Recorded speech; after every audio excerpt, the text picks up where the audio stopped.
That's better.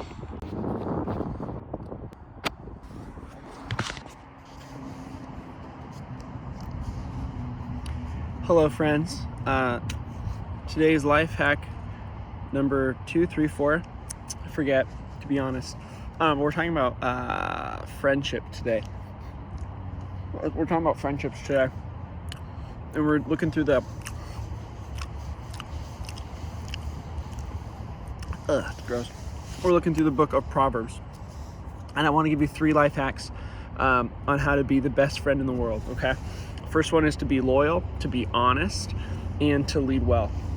Okay, so the first one is Proverbs 18:24. Okay, and it says this: some friendships do not last, but some friends are more loyal than brothers. And I think we can agree with the statement that's in Proverbs, which is some friends come and go, right? Maybe they're on our soccer team, maybe they're on our baseball team, maybe we hang out with them for a little bit because our friends know them. Some friends come and go, okay? There's kind of a wave of friends that come and go. Some friends are more loyal than brothers. Some friends just really stick with you. Some friends are just, they're just always there. Do you have a friend that's just always there for you? I want you to think of a friend right now that's just always there no matter what. For me, when I think of a friend, I think of my friend Nick, okay? He's always there for me no matter what. I can text him, call him, he's there for me. He can pray for me, he's just there for me. If I want to go to Taco Bell at midnight with him, he will eat Taco Bell with me at midnight. It's phenomenal, okay? So number 1, be a loyal friend. Be a loyal friend. Don't be a friend that just comes and goes, that's kind of flaky, that doesn't hang out very often or just kind of bails on things. And this is hard for me. I'm not the most loyal friend. I'm just gonna be really honest with you. Sometimes I hold out. I wait to do something. Like if my friend invites me to something, I'll say maybe because I'm waiting for something better to happen. That's not a good friend, okay? So don't be like me. Be a loyal friend. Be someone that's loyal, right? Don't be a friend that comes and goes, that doesn't last long like Proverbs 18 says, but be a friend that is loyal, just like a brother, even more loyal than a brother. You've heard this, let your yes be yes, your no be no, okay? As a friend, when you say yes to something, say yes to it. Don't say yes and then say, sorry, I can't do that. I made other plans. And don't say no and then switch your mind later. Let your yes be yes and your no be no. Don't let your yes be maybe. Sometimes my yes is maybe, okay? That's a little mini life hack. Don't let your yes to a friend be maybe. Like, yes, I can hang out with you, or yes, I can pray for you, and yes, I can do this for you, or yes, I will play video games with you, or yes, I'll do this. And then you say maybe in your own head, like, I might do it. Something else might come up. No, don't be like that. Be a loyal friend. Be like Nick. Be like Jesus, okay? Jesus had 12 best friends, and he was so loyal to them, and they were loyal to him except one, Judas. What's up, Judas? Okay, be loyal. Be loyal. Number 2, okay, life hack number 2 is be honest, okay? Honesty is the best policy, okay? Proverbs 24:26, an honest answer is the sign of a true friendship. Don't know about you. Sometimes for me, I'm not the most honest friend. I'm working on it. This fly is going to drive me crazy. So I'm not the most, I'm working on it. I'm trying to be honest. And as Christians, we're called to be honest people. And if you're watching this, I really challenge you to be a really honest friend, okay? What does that look like? It means trying not to gossip behind people's backs, trying to tell people how you really feel. Don't try to be a people pleaser, okay? Be an honest friend.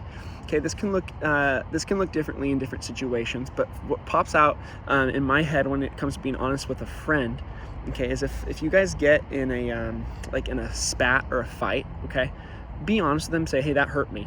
Hey, be honest with them. Say, hey, what you said hurt my feelings, or hey, what you did was upsetting to me. Here's why.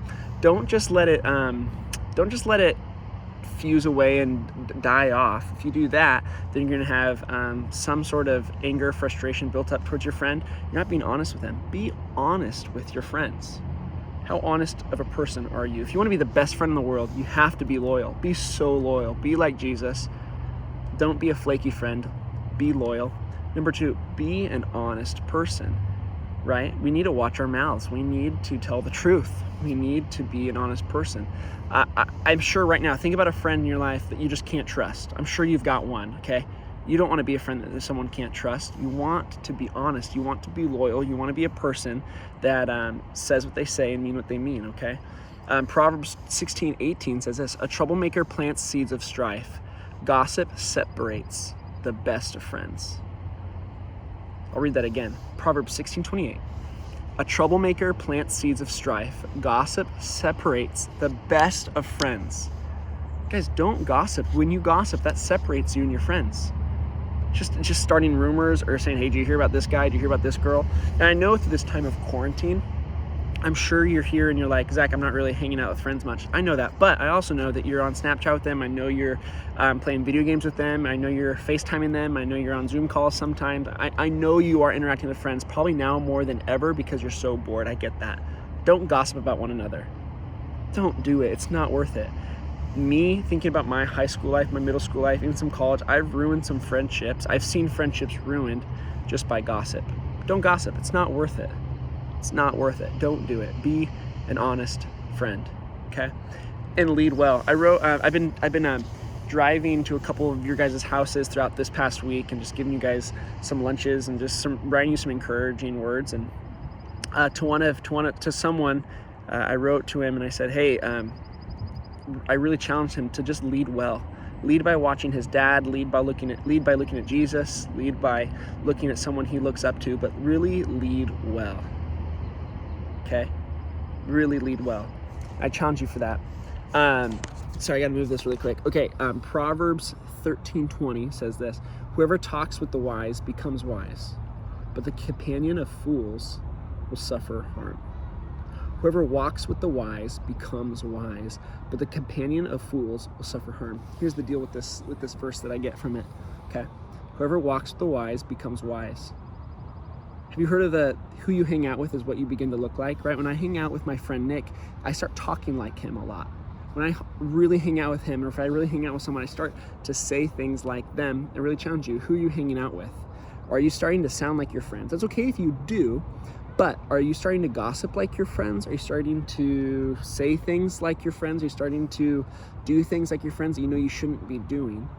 I challenge you to walk with friends that are wiser than you. I challenge you to have mentors in your life that are so much wiser than you, because the more you talk with them, the more you spend time with them, you will become more and more like them. The same with Jesus. The more you spend time with Jesus, the more you spend time in his presence, the more time you spend in prayer, reading your Bible, doing devotionals, worshiping him whenever you have the opportunity, the more you look like him. The more you do that, the more you look like him. So I want you to really lead well as a friend. If you want to be the best friend in the world, lead well. Be the friend that says, hey, have you read your Bible? Be the friend that says, hey, how can I pray for you? Be the friend that really challenges your friends. Lead them well. Lead them well. When the idea of leading well, there's kind of some thoughts I have about this. Don't tempt your friends to sin. Don't tempt them. Don't cause a brother to stumble. Don't do that. That's not leading them well. So if you know a friend really struggles with something, okay, maybe your friend struggles with lust or with some sort of drug addiction or gossip, or maybe your friend struggles with just a sin, help them with that sin. Don't make fun of them in their sin. Don't remind them that they're a sinner. Don't do that. Help them. Lead them well. Speak wisdom to them. I like this idea of don't dragging your friend down with you. If you're not in a good place, don't drag your friend down into it. That's not what a good leader does. It's not what a good leader does. He doesn't do that. That's not what Jesus does. Jesus didn't tempt his friends. Jesus, he doesn't lead people astray. He leads them well. I want us to be Christians, Christian teens who lead well. And I want for you, if you guys want to be the best friends to your friends in the world, if you want to be the best friend ever, guys, you need to be loyal, you need to be honest, and you need to lead well. You need to do these things. You have to. Hey, I really like these videos we're doing. I love talking to you guys via Zoom. It's so fun just to talk and get away from the day-to-day of being in quarantine and being able just to on Sunday night Zoom with you guys. Here's the homework I got for you. Homework, I hate that word, but I use it anyways. Here's the homework I've got. Think of a really good friend in your life. Think of a really good friend. I want you to write them down. Write that name down. Maybe it's Bobby. Write down Bobby. Why is Bobby such a good friend? Why? What are the characteristics of Bobby? And when we meet at Zoom, I just want to talk about that. Hey, what's the friend you wrote down? Why did you write that name down? What's so great about that friend? Maybe you have a friend that you hang out with all the time and you love that person. Why do you hang out with them all the time? Talk to us about it. I love just talk about friends. Friendship is huge. Friendship is huge. Now, maybe you're watching this and you're saying, Zach, I don't have a close friend like that. It's like I don't have a friend to write down. I might have a sibling. Siblings are awesome. Siblings are awesome. In high school, my best friend was my sister Sammy. Her and I, we would drive to school every morning together. We'd put on a hip hop instrumental on YouTube while she was driving, and we would rap together. Random crap. None of it made sense, and it was awesome. It was awesome. Sammy and I, we were best friends. If your sibling's your best friend, awesome. Why are they your best friend? Maybe you're also watching this show like, Zach, I really want a best friend, someone that I can count on, someone that I can spend time with. In order to get a best friend, you have to be a best friend for someone else also. How are you being a friend to others? Are you being honest? Are you being loyal? Are you leading well? Are you stepping out? Hey, through this time of quarantine, really challenge you. Step out, text someone you wouldn't normally text. See how they're doing. How can you help them? How can you pray for them? Let's be Christians that are just the most loyal, honest, lead well friends that we can be. Does that sound good? Hey, I love you, praying for you. If you have any questions, anything, please feel free to reach out. I'm at home with Paxton and Bree and Elliot, and we're having a great time, but we also have some time on our hands. So if you want questions, just to talk, please reach out. Love to do that. Hey, love you guys. I'll see you Sunday night on Zoom. I'll text you the invite. Really excited for it.